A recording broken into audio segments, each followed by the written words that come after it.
I'm like taking deep breaths as I'm reflecting on this journey. We decided to look into IVF after we had had 4 miscarriages. My doctor said to me after the miscarriages, perhaps this is something that you should look into if you really want to have a second child. We just don't know what's going on here and why you can't hold the pregnancy, so this would be obviously a safer bet.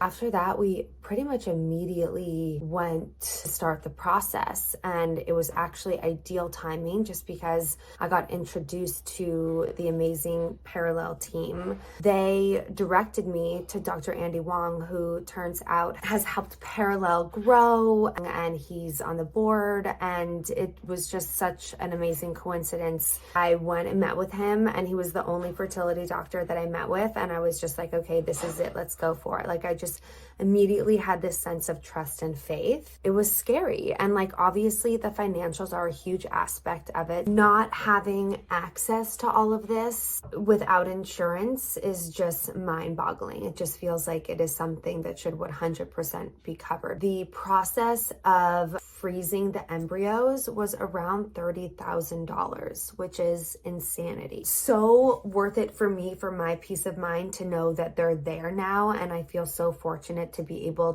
to afford that. It just lit a fire under me to try to figure out how we can make this kind of thing available to everyone. I feel fortunate right now to be out of the appointment phase of the IVF situation, because I also didn't realize going into it how time consuming obviously that was. And I don't want to look at this as like a negative and just talk about the burden of all of it, because obviously it is such a gift that we are able to do this, and that modern science is where it is at in order to help us. But I mean, when I was doing my shots for my egg retrieval and everything gearing up, I was going into the doctor a couple times a week, and I was getting blood drawn like once a week. And then in terms of the injection period right before the egg retrieval, it was 2 weeks of injections. Shout out to everyone who has to give themselves shots. Like, another crazy thing that we do to ourselves and our bodies and put ourselves through, the hormones that you're putting into your body, the bloat, the physical act of doing this each night and what it represents, it is just a lot. But it's only a phase, just like everything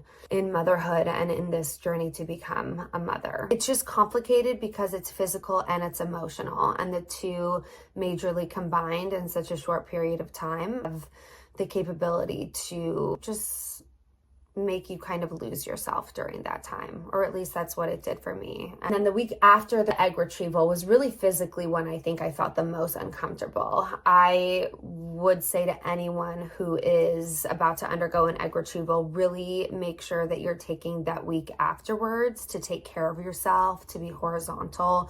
The bloat for me was crazy, the discomfort walking, like really just have grace for yourself and give yourself that time. And this is also everything with motherhood. Like, you will listen and you will hear and you will want to know other people's experiences, but yours, though similar in a vein, will be entirely your own and different, and how you respond to it will be different. Coping mechanisms are different, your body is different. So like, always just take everything that everybody is telling you with a grain of salt when it comes to this whole situation.